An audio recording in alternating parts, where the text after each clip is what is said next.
Esta mañana en Cara a Cara platicaremos con Cintia Cantero, titular del ITEI. Vamos a hablar de transparencia, presupuesto, temas anticorrupción.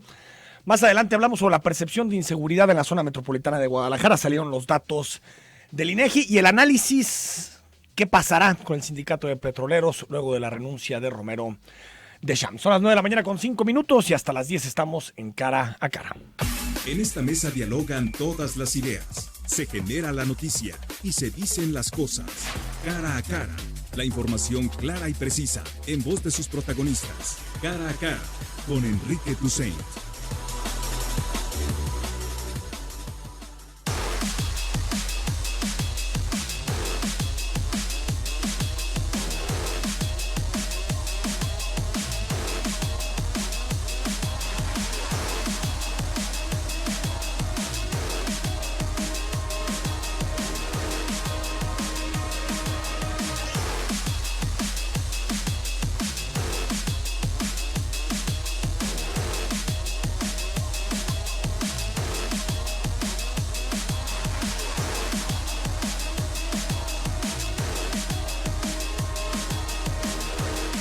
Bueno, mañana con 6 minutos, WhatsApp 3318 8076 41.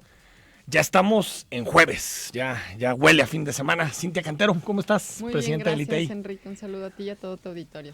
Oye, pues el tema presupuestal, declarabas hace poco tiempo, incluso lo pedías, solicitabas una ampliación de presupuesto, porque digamos que el ITEI tiene toda esta parte que lo conocemos, por lo que te preguntamos reiteradamente, Cintia, que es el asunto de la transparencia, de la rendición de cuentas, pero también está todo el tema de protección de datos personales, que muchas veces no sabemos que es una de las competencias, una de las atribuciones que tiene el ITEI, ¿no? Sí, el ITEI tiene nuevas facultades en los últimos 3 años, donde no se han visto reflejadas presupuestalmente.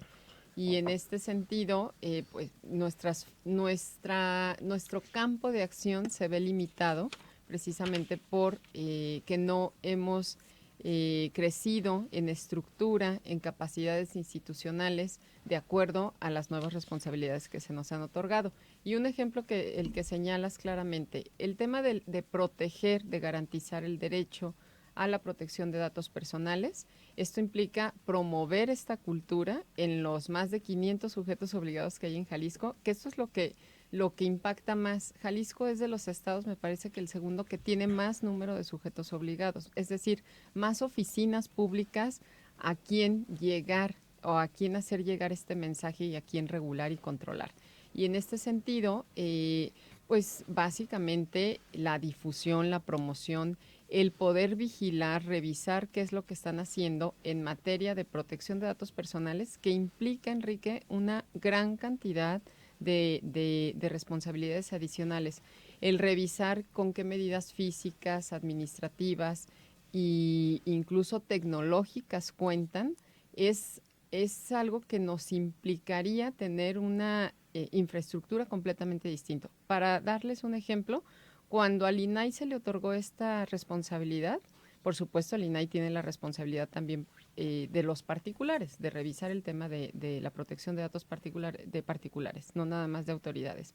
Cuando se le da esta responsabilidad, el INAI crece al doble en presupuesto. En términos presupuestales. En términos presupuestales, porque cuando surge, que fue alrededor del 2009, que se tenían que regular este derecho y garantizarlo, pues prácticamente lo que se hizo es que a los órganos de transparencia se les otorga también la responsabilidad de garantizar la protección de datos personales.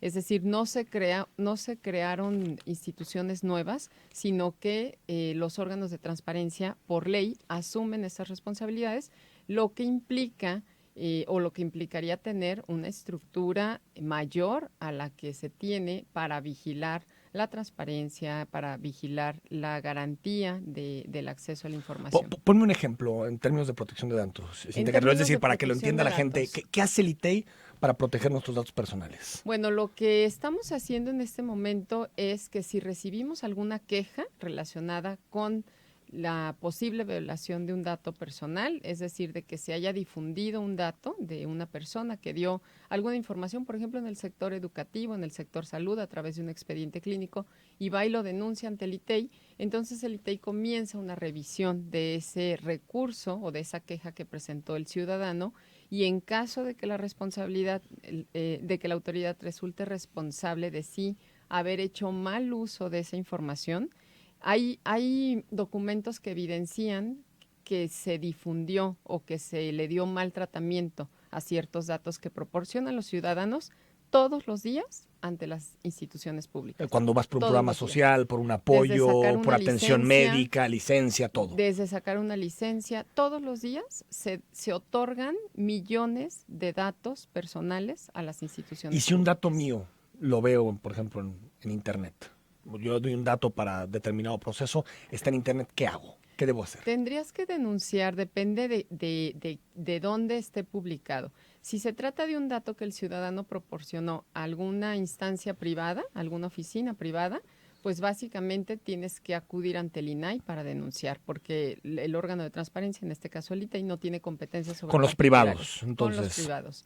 Esto lo podemos hacer extensivo hasta cuestiones de la información que le das a tu médico particular, la información que das en un gimnasio, en un spa, en cualquier parte. En las Llegas a un páginas hotel, también, en Internet, en Internet. las páginas que te metes y te dicen, oye, pon tus También. datos antes de cualquier... También Es son. susceptible ante el INAI. Vas a un hotel y generalmente siempre te piden No, todo ya. la credencial de lector. Y bueno, nosotros como ciudadanos tenemos que también hacernos responsables de la información que estamos otorgando y de exigir que quien sea que nos pida información relativa con nuestros datos personales nos muestren el aviso de privacidad. Que lo que ha surgido en los últimos años es que ante la exigencia de que se tenga que contar con un aviso de privacidad, lo que se ha hecho es tener mal los avisos de privacidad, se están generando inadecuadamente. ¿Por qué? Es decir, pues de alguna manera para cumplir de forma general y decir que ya se cuenta con un respaldo. Pero los ciudadanos, por eso es importante la difusión y acercarnos tanto a la sociedad como en este caso a las autoridades, para también informarles y enseñarnos a revisar los avisos de privacidad. Hay muchas Que siempre veces, los pasamos, ¿no? Incluso siempre hasta los telefónicamente pasamos dicen, por alto, si los quieres pasamos escuchar por el alto. aviso de privacidad, A nadie apriétale le al 1 y interesa nadie le interesa. revisarlos, a nadie le interesa revisarlos, pero hay información valiosísima en ese aviso de privacidad porque ahí es donde se nos dice en qué van a utilizar nuestra información.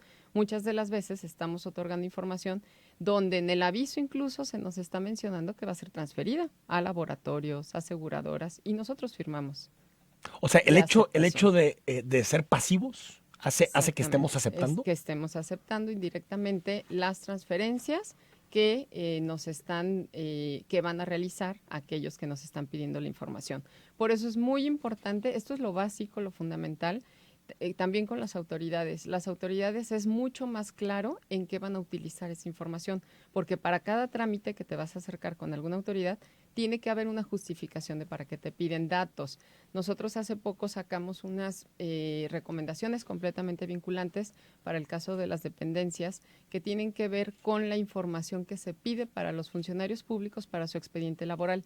Hay datos que se piden que son innecesarios y que pueden sufrir al pedirlos, pues discriminación o que también incluso puedes negar el acceso laboral a laborar a alguna institución cuando se pide, por ejemplo, el expediente clínico o el certificado Que eso médico, es totalmente irregular si te lo piden. la prueba de embarazo, o sea, hay datos, la religión ¿Que profesas? que practicas, si perteneces a algún partido político, si estás sindicalizado, o sea, son datos que no son innecesarios y que no se deberían de pedir. Y todavía hay instancias de gobiernos que piden ese tipo de información. Muchísimas, todo el tiempo se pide. Nosotros acabamos de sacar la recomendación aproximadamente hace como 3 semanas o un mes, pero son cuestiones, Enrique, que estábamos operando bajo una cultura distinta y ahora lo que necesitamos hacer es cambiar esta cultura de manejo de información, porque todo el tiempo tenemos datos tecnológicos en papel. Imagínate el Poder Judicial, la cantidad de datos personales que maneja. Imagínate cualquier instancia, simplemente los hospitales públicos, cualquier instancia pública, insisto, diariamente recibe y maneja millones de Pública y datos. privada, ¿no? Dicen que Pública y Google te privada. conoce mejor que tu Pública y familia. privada. A ver, esta es la parte de protección de datos. Y en el caso de transparencia de entes de gobierno, son 500 autoridades en Jalisco que están obligadas permanentemente a colocar su información Sí. de cara a los ciudadanos. Y el ITEI tiene que, digamos, cotejar, no que la información sea correcta, pero sí que esté publicada. Que Es esté decir, que sea publicada. información de acceso a toda la ciudadanía. Sí, la responsabilidad prácticamente tiene que ver con fomentar y con vigilar que la información que la ley les obliga a tener publicada y actualizada lo esté. Por supuesto que la capacidad que tenemos para verificar es muy limitada. Aproximadamente al año verificamos alrededor de 200 sujetos obligados cuando estamos hablando de un universo de más de 500. Autoridades son aproximadamente 450 autoridades y el resto se trata de sujetos obligados indirectos que también de alguna manera los hemos obligado a rendir cuentas. Que son a través privados, de ¿no? Publicación de información, sí. Estamos hablando, por ejemplo, de la Cruz Roja, Colegio de Notarios, que también ya la ley lo establece como sujeto responsable. Hay algunos concesionarios, sobre todo últimamente estamos teniendo casos y asuntos que antes nunca nos llegaban y que tienen que ver con información que se les pide a los concesionarios de servicios. Es decir, ahorita tenemos recientemente asuntos sobre las fiestas, la feria o fiesta de Arandas, donde se concesionó el espacio, se concesiona todo ese servicio y se está negando, pues prácticamente la que recibió la concesión, La empresa, a proporcionar información. cuando la tiene que dar. Cuando obligatoriamente la tiene que dar. Estamos en este proceso. Ya aparte, la supongo que representante, para la cultura empresarial no es normal para que, oye, pues es mi negocio, tú que vienes a pedirme que yo lo transparente, completamente. ¿No? Y hemos tenido varios casos de esa naturaleza. Hemos llegado a amonestar públicamente a los privados en ese sentido. No hemos llegado a multar o alguna otra medida de apremio porque finalmente han terminado entregando la información. Sin embargo, este camino de también actuar sobre los particulares es también una nueva responsabilidad que no teníamos anteriormente y que actualmente ya estamos ejerciendo, pero también tiene que ver con el derecho que el ciudadano utilice. Porque generalmente nosotros, insisto, a cuántos podemos llegar a revisar en un año es limitado con relación al universo de autoridades públicas y privadas a quienes se les puede pedir información. El ITEI cierra este año, Cintia Cantero, con 60 millones de pesos de presupuesto. Sí. ¿En qué se va el presupuesto del ITEI? En la mayoría, el 80% aproximadamente, bueno, en este año fue un poco menos del 80%, se fue a capítulo 1000. A pago de nómina, a pago de personal. Nómina, tenemos 94 plazas, no es una institución muy grande para, insisto, para el número de autoridades que tenemos que llegar. Nos hemos mantenido, los 6 años de mi administración ha sido el mismo número de plazas. Tenemos aproximadamente otras 10, 15 personas por contrato que son completamente necesarias y que hemos pedido recurso también para incorporarlas ya a plantilla. No se ha podido, pero están en contrato. Y el resto se va a gasto operativo. El ITEI funciona mucho y yo soy de la idea de las alianzas, porque la responsabilidad de garantizar el derecho de que cualquier persona acceda a información pública o que cualquier persona tenga protegidos sus datos, pues prácticamente es una responsabilidad de las 500 autoridades, sí, no solamente del ITEI. Ustedes supervisan. Nosotros supervisamos, coordinamos trabajos. Pero la transparencia es una obligación de los funcionarios. Sí. ¿No? Sin embargo, es eso, exactamente. Es responsabilidad de todos y lo que hacemos es generar acciones colaborativas con diferentes sujetos obligados o incluso con particulares. El ITEI en los últimos años ha tenido alianzas con el sector académico, con el sector empresarial y el sector social que nos han permitido difundir o llegar a más sectores y que poco a poco se utilice más estos derechos. Un ejemplo, en los últimos años pues ha crecido muchísimo, exponencialmente el número de solicitudes de información que se realizan en Jalisco. Jalisco es el primer estado por debajo de la Federación a quien más se le pide información pública. Más que la a Ciudad las de México. autoridades, más que la Ciudad de México. Es donde más se ejerce este derecho. Esto es importante porque en realidad cada vez se hace más extensivo la utilización del derecho.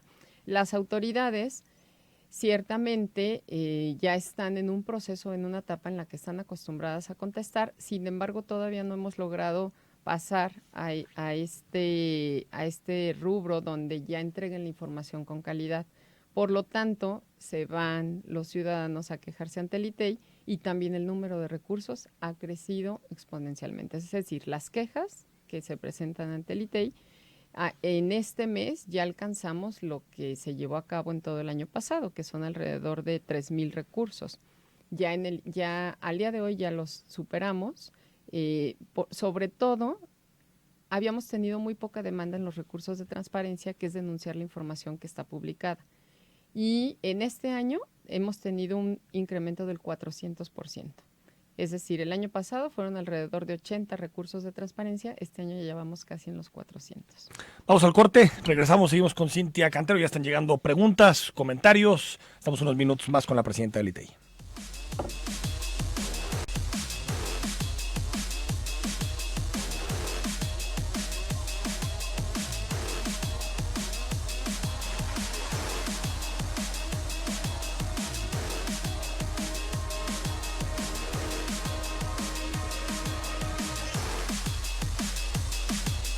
No, la mañana con 23 minutos. Gracias por escribirnos, por tus mensajes al 3318 8076 41. Estamos hablando de transparencia, de protección de datos, de rendición de cuentas con Cintia Cantero. Estamos en el asunto presupuestal. Cintia, 60 millones de pesos termina 2019 el ITEI y la propuesta son 85 millones. La propuesta que son 85 millones para 2020. ¿Estos 25 millones de pesos a qué responden? ¿Por qué este incremento? Este incremento, ha existido en los últimos, insisto, 4 años, la solicitud de 80 millones. Ahí ha ido en los y sí. No te lo han dado. No se ha reconocido, vuelvo a insistir. Desde el 2014, que fue la reforma en materia la reforma constitucional, donde sustantivamente cambiaron las responsabilidades en materia de acceso a la información, de transparencia. Se nos otorga la responsabilidad de protección, de garantizar la protección de datos personales sobre el mismo universo de autoridades, y también se nos van incorporando en el transcurso de estos años nuevas atribuciones. ¿Cuáles son? Las del Sistema Estatal Anticorrupción y también en el tema de archivos. Y otra también de las responsabilidades que se nos proporcionó a los órganos de transparencia y pocos la visualizan, es este tema de generar mecanismos de gobierno abierto con las instituciones públicas, con los sujetos obligados, que vuelvo a insistir, lo que le pega mucho a Jalisco es el número tan grande de oficinas públicas. Bueno, en este sentido, lo que nosotros buscamos con estos 20 y tantos millones es prácticamente desarrollar. Son muy pocas plazas las que se piden adicionales, sin embargo, sí, incremento en temas tecnológicos. Uh-huh. Se puede avanzar muchísimo incrementando nuestras capacidades tecnológicas desde nuevos servidores, también con la implementación o el desarrollo de plataformas que nos permitan también poder llegar tecnológicamente al Estado. Nuestras notificaciones, Enrique, actualmente tratamos de que sean vía electrónica con estas 500 autoridades, porque estamos hablando de todo el estado, o sea, tenemos que llegar hasta Mezquitic, Bolaños, tenemos que llegar a todo mundo, a todas las autoridades. Sin embargo, hay un número fuerte de notificaciones que tienen que ser de carácter personal. Tenemos que gastar en viáticos, en vehículos, porque nuestros notificadores, nuestros actuarios tienen que hacerlo. Cuando nosotros determinamos sanciones sobre funcionarios públicos, eso no puede ser vía electrónica. Ser personalmente. Es decir, el presupuesto, la solicitud presupuestal la hicimos en conjunto con un consejo consultivo que tiene el ITEI, donde participan todas las universidades más representativas del estado de Jalisco, del sector privado, también la pública, que es la Universidad de Guadalajara, el sector empresarial. Son 15 posiciones en ese consejo consultivo, y ellos han revisado nuestra solicitud presupuestal durante los últimos 3 años y prácticamente están avalando este incremento. Dicen, tiene sentido lo que está pidiendo el ITER en términos presupuestales. Simplemente para la nueva materia que tenemos también que coadyuvar, que es lo relativo con la gestión documental y archivos, que ya también tenemos una ley general que nos aplica directamente y que se acaba de aprobar por el Congreso del Estado la Ley Estatal de Archivos. Nosotros formamos parte del Sistema Estatal de Archivos, pero además nosotros tenemos responsabilidad de llegar a las 500 autoridades y también coadyuvar con la agenda de archivos. Simplemente para este rubro estamos requiriendo alrededor de 6 millones de pesos. Insisto, es una nueva responsabilidad y pues por eso nos vamos. Es que también ahí los legisladores aprueban cosas y después no acompañan. Pero es algo que pasa en México. Sí. En general dicen, mira qué padre, qué bonito, ya, y después ahora en términos... Se creó un sistema nacional anticorrupción donde la responsabilidad es crear órganos de control interno en todo el país, que son más de 12,000 sujetos obligados, 12,000 autoridades, y a esos órganos de control les tienes que colgar una estructura para que atiendan las nuevas responsabilidades. Alrededor de contralores y alrededor de cinco personas en la estructura. Eso duplícalo, más bien multiplícalo por 12,000. Hay que multiplicarlo por 12,000, simplemente en Jalisco, de 500 autoridades. De Jalisco nada más, 12,000. No, de Jalisco. A 500 serían por... Cada uno tendría que tener un órgano de control. Cada uno tendría que tener su órgano de control, pero además 2,500 plazas. Esas cinco plazas adicionales. Te pregunta Jesús Calderón, muy buenos días, pero yo como usuario de algún servicio, ¿cómo puedo saber que tal aviso de privacidad es correcto? Tiene que fijarse muy bien lo que le diga el aviso de privacidad, en qué va a ser utilizada la información que le están pidiendo, para qué va a ser utilizada y si le están diciendo que autorice una transferencia de esa información. Esos son los elementos fundamentales. Es decir, ¿cuál es el fin de que le pidan esa información? O sea, le tienen que explicar el motivo por qué se le están pidiendo, por qué le están requiriendo, para qué la van a utilizar, cuánto tiempo la van a tener en sus bases de datos y, en todo caso, si la van a transferir, a quién y por qué. Nos dice Luis Vallardo, hola Enrique, tengo una duda para la invitada.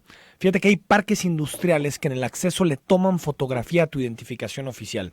Simplemente no te preguntan, ya que solo te solicitan, ellos sin decirte cosa alguna le toman la foto. Al preguntarles que si pueden mostrar el aviso de privacidad, ellos mencionan que no tienen y que si quiero ingresar al parque industrial debo aceptar estas condiciones y que de otra manera no hay acceso. ¿Esto es legal? Hay que denunciarlo, no es legal. En ningún lado es legal que se les pida su credencial sin que existan los avisos de privacidad, en ninguna parte. En los condominios habitacionales, todo el tiempo se piden. Son datos personales al final, ¿no? Personales. Noelia Plasencia te pregunta que en temas de transparencia, ¿cómo están trabajando con los sindicatos? Con los sindicatos hace poco llevamos a cabo una capacitación con una de las federaciones que estuvieron alrededor de 35 secretarios sindicales del sector público. Es la Federación de Trabajadores del Estado y Municipios, ¿no? de Jalisco. Uh-huh. Y sus municipios. Y pues estamos capacitándolos, diciéndoles también de sus responsabilidades. Hay un avance en el cumplimiento porque tenemos sindicatos que ya incluso cuentan con portales de transparencia, donde, bueno, anteriormente era completamente impensable. Nada más recordemos que los sindicatos, la obligación de transparentar su actuar y el ejercicio de recurso público es con relación al recurso público que reciben. No las cuotas de los trabajadores. No las cuotas de los trabajadores. Y hay algo muy importante que normalmente no ubicamos. La función sindical como tal, de tomas de notas, quiénes son los agremiados y el funcionamiento de un sindicato, también de los privados se puede tener acceso. ¿Por qué? Porque las juntas de conciliación y arbitraje están obligadas a publicar esa información.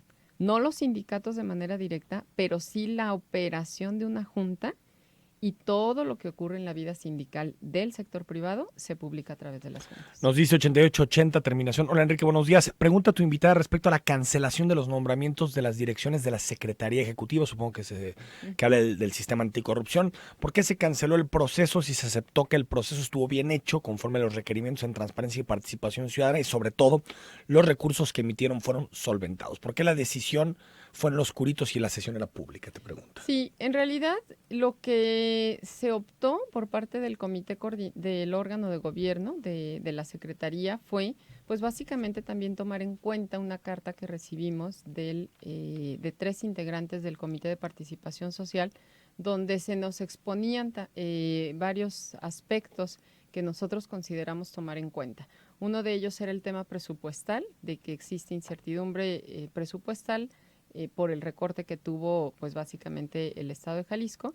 Otro era el tema de las impugnaciones que han estado o que han sido presentadas, que vale la pena señalar, si bien es cierto, no fue suspendido el proceso, algunos de esos asuntos todavía están vigentes y no se han resuelto. Y finalmente, otro de los puntos que señalaban es que desde el arranque, aproximadamente en febrero, que hicieron una solicitud a la Junta de Gobierno con respecto a los perfiles que se estaban poniendo a consideración, pues nos señalaron algunos rubros que no se solventaron en su totalidad.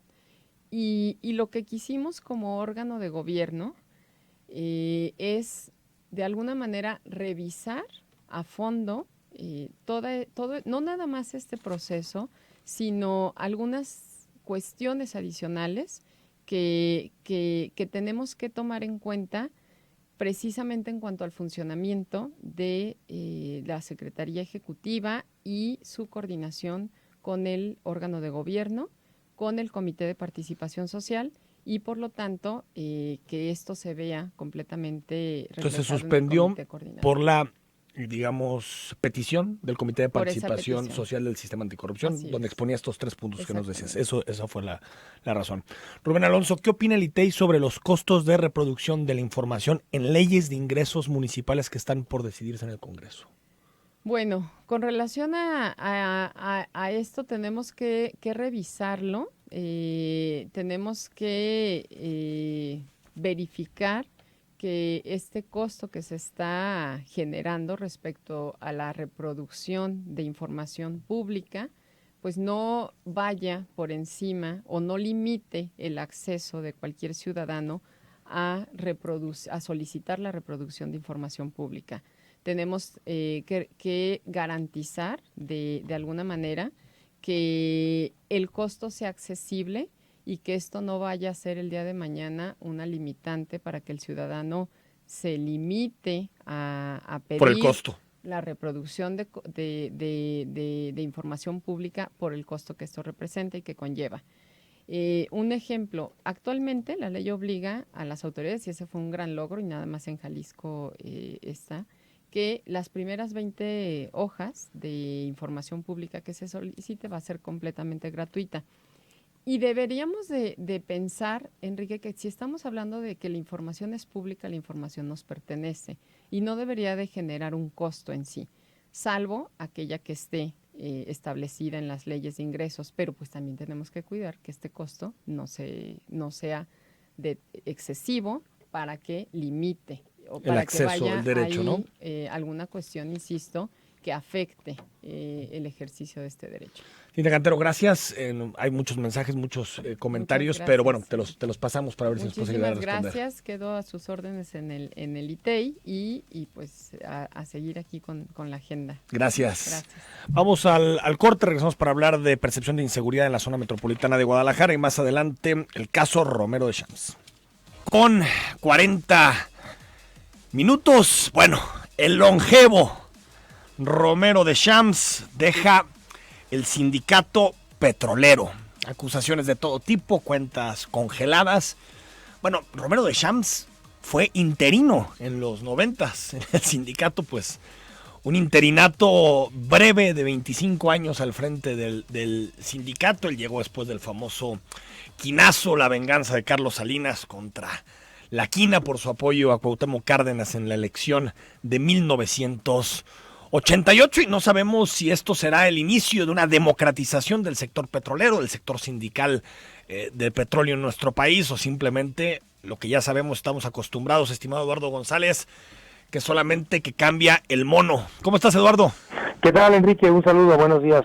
¿Cómo ves? A ver, pues digamos que era una batalla que estaba ahí, que nadie la había querido tomar en su momento, pero ¿hasta qué punto podemos ser optimistas, Eduardo, de que esto pueda ser el inicio de un proceso de democratización en el sindicato petrolero? Pues creo que si bien es mejor que esté fuera Romero de Champs del sindicato petrolero, tampoco me parece que podamos asegurar que esto sea el inicio de un proceso democratizador en el sindicato. Pero también que creo que es importante mencionar lo siguiente: si se retira del sindicato Romero de Champs, en el imaginario colectivo queda la idea de que no va a pasar nada, todo va a ser igual, y entonces la pregunta sería, bueno, entonces que lo dejen. No, sí. Que lo quiten. Sí. Por eso ya lo quitaron, y entonces pues lo que sigue es ver quién va a llegar. Yo creo que sí era necesario que lo hicieran a un lado. No, coincido y a mí me llama contigo. muchísimo la atención que la gente inmediatamente comience a dudar de que eso sea una buena decisión. Y si no se va contra él, dicen, ¿y por qué protege a Romero de Champs, no? Y la otra es, si no lo quita, es claro, pues pactó, le pagaron, ¿verdad? Y como la cereza en esta reflexión, pues es que finalmente en el sindicalismo mexicano la incidencia de los poderes de la presidencia de la República, pues es muy claro, y hay 1 y 1000 ejemplos de cómo los jefes del Ejecutivo en México han puesto y han dispuesto de los líderes a contentillo a favor de los propios intereses de la clase gobernante. A ver, pasó tal vez por eso también existen estas reservas, Eduardo, pasó en el Sindicato Nacional de Trabajadores de la Educación.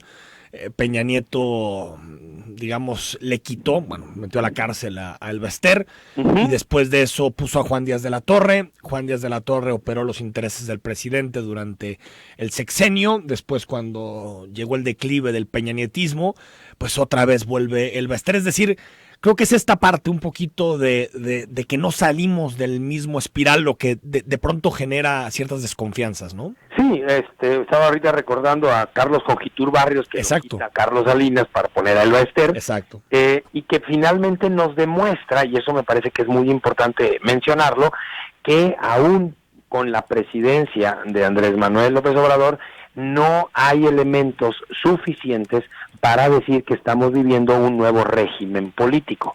En realidad, lo que estamos viviendo es una diferente forma de administrar el régimen político que se funda en 1929 en nuestro país. O sea, creo que es muy aventurado por parte del presidente y de otros actores decir que ya estamos viviendo en otro régimen, cuando las prácticas siguen siendo muy similares a las anteriores, las prácticas políticas, aunque también reconozco que acciones como esta, con Romero de Champs, o con otros personajes que están o en proceso o tras las rejas, pues hay ciertas acciones que es tampoco difícil negar que van en contra de las prácticas de corrupción que ha habido en este país. ¿Dará el paso, Eduardo González, dará el paso el presidente López Obrador, el fiscal general, a iniciar una investigación de fondo? Bueno, ya están congeladas algunas cuentas, ahí está la carpeta de investigación, pero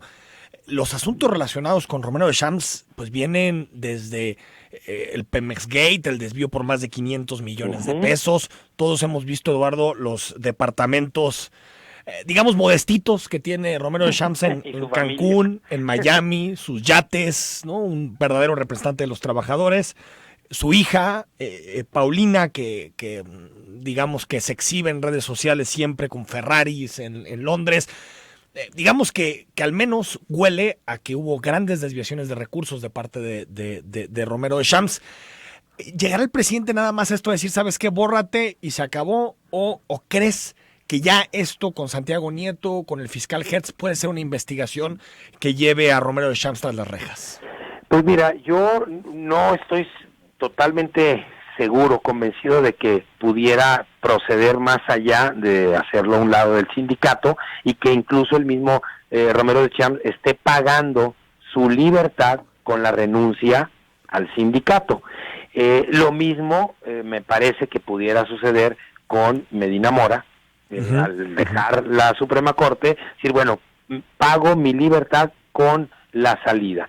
No tengo elementos como para ver si realmente va a terminar ahí. Lo que sí me parece es que hay suficiente información tanto en los medios de comunicación, pero también en carpetas de investigación, para proceder judicialmente contra todos estos personajes. Yo creo que le daría credibilidad. Sí, entonces yo creo que si esto pues le daría muchísimo mayor fuerza política al gobierno de la 4T, que si solamente lo quitan del sindicato o mueven a uno de los ministros de la Corte. Creo que si va más adelante, pues la cosecha en términos de popularidad, de legitimidad, sería bastante considerable, lo cual también, si lo ponemos ahí en la mesa, pues sería un elemento muy claro como para pensar que sí va López Obrador en esa línea. Sí, a romper de fondo.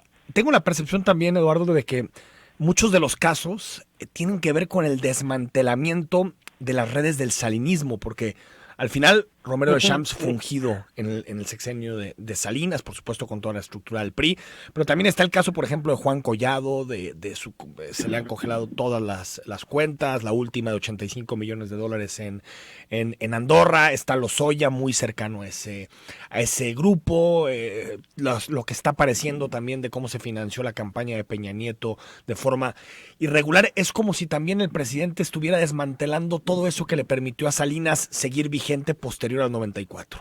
Fíjate, ahorita que mencionas esto, pues se me viene a la mente las prácticas que lleva a cabo el mismo Carlos Salinas para desmantelar los equipos de trabajo, de poder, de intereses que estaban antes de que él llegara a la presidencia y que durante sus 6 años pues fue colocando, sí, hay que recordar, cambió a 17 gobernadores. Imagínate. Sí, entonces metió gobernadores a su modo, a secretarios, creó secretarías, desbarató otras, metió líderes sindicales, lo cual le permitió mantenerse, como bien lo dijo en algún momento, 25 años en el poder.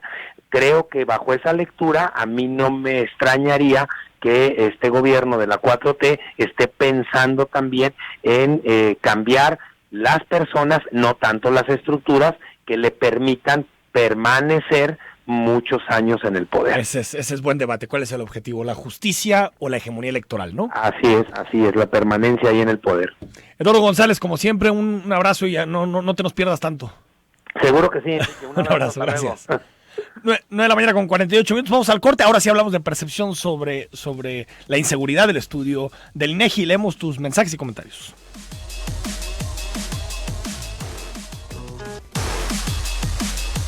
De la mañana con 50 minutos. Bueno, no estamos descubriendo el agua tibia, pero 75% de los tapatíos, de los habitantes de nuestra ciudad, se sienten inseguros, de acuerdo a la más reciente encuesta nacional de seguridad pública urbana que realiza el INEGI. La encuesta muestra resultados de todo tipo, desde municipios donde hay una percepción un poco menor, como es el caso de Zapopan, 68%, hasta municipios como el caso de Guadalajara, que rebasan el 80% de percepción de inseguridad. El municipio en donde más incrementa la percepción de inseguridad es Tlajomulco, al pasar de 65 a 72.5%. Platicamos un poco de esta encuesta con Gloria Feria, ella es directora de Desarrollo Informático y Promoción del INEGI. Gloria, muy buenos días. ¿Qué tal, Enrique? ¿Cómo estás? Bien, ¿qué tal tú? Y a tu audiencia. Gloria, a ver, explícanos un poquito cómo se hace la encuesta, cómo se desarrolla, qué se pregunta para llegar a estos datos. Mira, Enrique, te empezaría por decir que esta encuesta es una encuesta trimestral, sí, se levanta en hogares, es una muestra en esta edición de ese trimestre de septiembre de 2019, que es el último, el 25º, tenemos una muestra de 25.500 viviendas a nivel nacional. En Jalisco tenemos una muestra de 1.800 viviendas.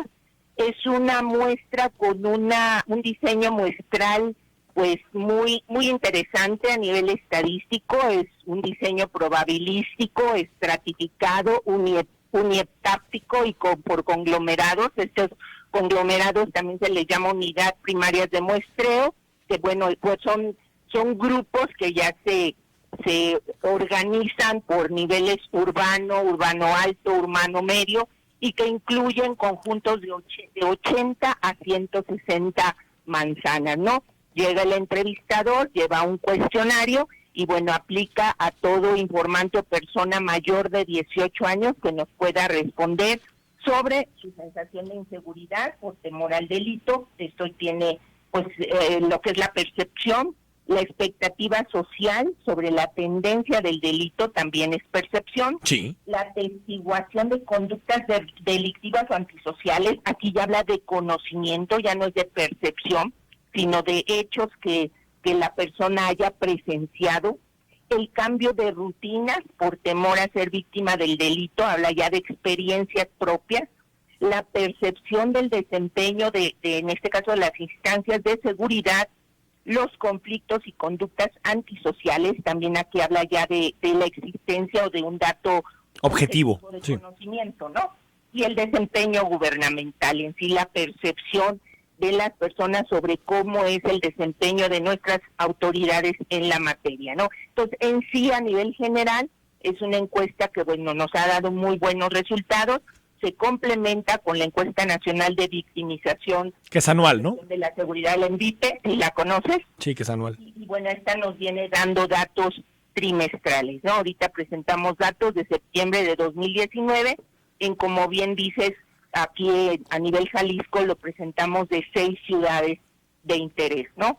Ahora, Gloria, en ese sentido, las diferencias entre municipios, porque entre Zapopan, que es el municipio donde se percibe, digamos, menos grado de inseguridad, aunque es altísimo, 68%, al que tiene mayor percepción de inseguridad, que es Guadalajara, es 84%. Estas, digamos, diferencias de varios puntos entre un municipio y otro, ¿cómo nos lo explicamos? Porque al final pues participamos en la misma ciudad, ¿tiene que ver con cómo califican a las autoridades? ¿Hay alguna explicación que nos dé la encuesta? Mira, hay un tema que está tratando ahorita la encuesta, y bueno, ya desde junio lo veníamos presentando, que es cuáles son los factores que de alguna manera influyen en esa percepción, ¿no? Entonces tenemos lo que llamamos nosotros en la encuesta las fuentes de consulta de información sobre seguridad pública, o sea, lo que viene ya como experiencia. Y aquí vemos que una de las fuentes donde la población percibe el estímulo para poder generar su percepción es, por ejemplo, viendo noticieros en televisión. Ah, mira. Aquí, ¿qué puede suceder? Si en un trimestre, por ejemplo, hay un hecho coyuntural que de alguna manera impacta a algún municipio de la zona metropolitana, eso mueve la percepción. Al ser de manera masiva, pues va a influir en la percepción que tiene la persona sobre un determinado municipio, ¿no? Si un hecho delictivo se capta en Tlajomulco o en Zapopan, etcétera, al hacerse masivo, pues la gente va a tener ese conocimiento y pues influye en la percepción que tenga, ¿no? Es por eso, recordemos que es percepción. Entonces, un hecho puede llegar a modificarla para bien o para mal, ¿no? Para tener, digamos, Gloria, una lectura completa de lo que supone el fenómeno delictivo y la inseguridad de nuestra ciudad, habría que poner estos datos sobre la mesa y consultar también la ENVIPE, que ahí ya son delitos.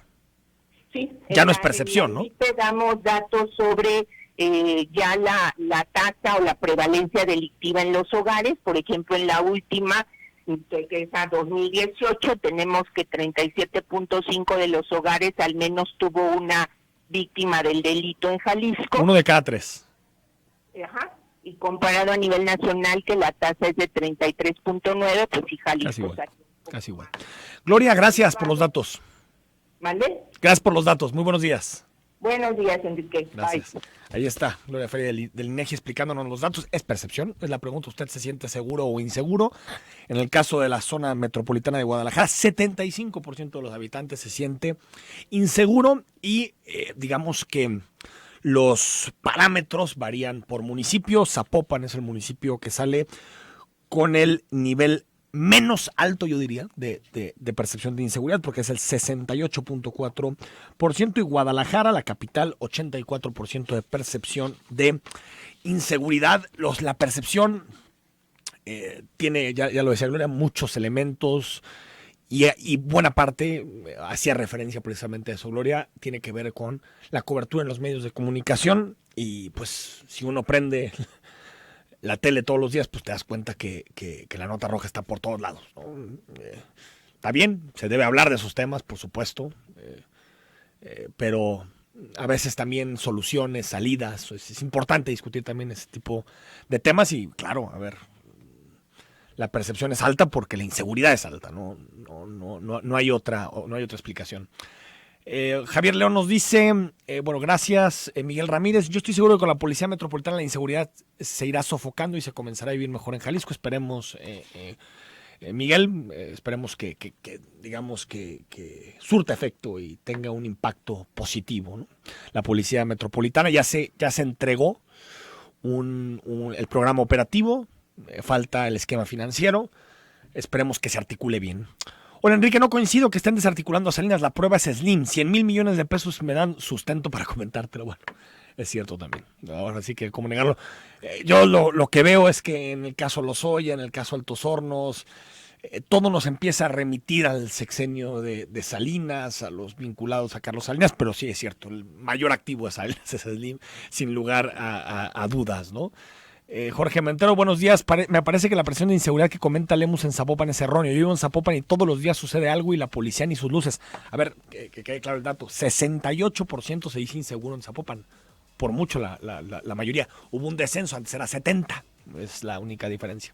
Efraín Carrera, no es percepción ni noticieros. A mí me robaron mi coche con pistola. Bueno, por supuesto. Es lo que decía, la percepción es alta porque la inseguridad es alta y porque todos los días nos enteramos de alguien que es asaltado o nosotros en términos personales o algo que te roban en tu auto. Es decir, al final, si bien no siempre la percepción y la realidad van por el mismo camino, en el caso de seguridad en muchas ocasiones sí está ligado. Nos vamos, mañana es viernes y estamos en Cara a Cara, viene el regidor Miguel Zárate, hablamos de los distintos temas de la semana. Soy Enrique Tuceni, hasta mañana viernes a las 9.